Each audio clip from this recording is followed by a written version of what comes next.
I thought that as Kenyans we need to look ourselves in the mirror and just relate with the absurdity that it is that we are implementing in devolution, this form of governance. From 1969 and 1970, there was an experimentation which was called the SRDP, which was for agriculture and rural development, special rural development program. Basically, the center saying, how can we help these guys in the periphery?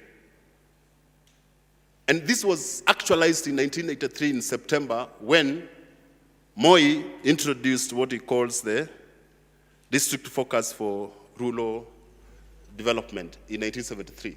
A lot has been said about this, whether it was a success or not. But at the end of the day, it is the center speaking to you. It is not you talking and deciding to develop together. So the reasons for devolution, these are picked directly from the Constitution. But the most important one is promoting people's participation in governance. And then sharing of resources and taking services closer to the people and fostering unity. But I want us to understand devolution from the perspective that devolution is not about counties. And that's a mistake we all make every day. Devolution is not about counties. Devolution is about the relationship between the national government and the county governments in service delivery to people.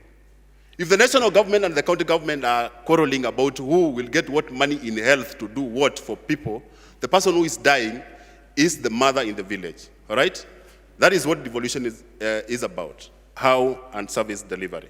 The wars between the executive and the assemblies are famous across the country. That needs to be resolved. And then bigger than that is that there is actually deficiency in capacity to develop policy, to legislate, to deliver services, and to even collect revenue. And therefore, as a consequence, public participation is horrible. The other day, a governor got out of the office, went 300 meters to a bus stop, called the people, of course he attracts people, and told them that we want to discuss this document. They fished out a document and shared with people. And let me tell you, that one is recorded as public participation. It is true. You can't make up these things. They are true. And therefore, those are the frameworks for citizens' participation. We'll discuss in length tomorrow. In counties, the participation does not occur. The people do not know what is being done on their behalf, what we are calling the BQ imperative. We are building a hospital, nobody knows the measurements of the hospital, how much money was allocated, why it was allocated, what it will look in the end. That BQ imperative has not been dealt with. So I conclude that devolution is at risk, that we are very fast going towards decentralization. Very quickly, we will start getting ordered for, okay, the financial component of counties has already been decentralized. You either talk to the center or you get nothing.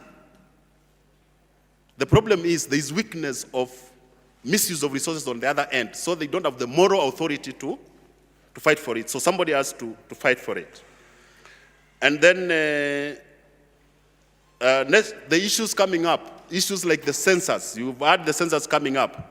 And what IABC may go to call the boundaries review. Those are flashpoints for a lot of possible clawback on devolution. Okay? Then I would recommend that the summit be reinstated, that Daktari call it indoctrination. Call it, not Daktari, Professor, sorry. Call it indoctrination, call it political education. But this is education that analyzes relationships between governance and the poverty that people have. How you relate that to failure of governance. And then the question of genuine and constructive public participation. Genuine and constructive public participation. So that then people are able to feel that these are their governments. What we wanted in Kenya is to have people owning government, not being owned by government. So devolution must be strengthened. We have no option, and that should be the purpose for which we dialogue on the issues that I've raised. Thank you very much, and thank you for the indulgence, Chair.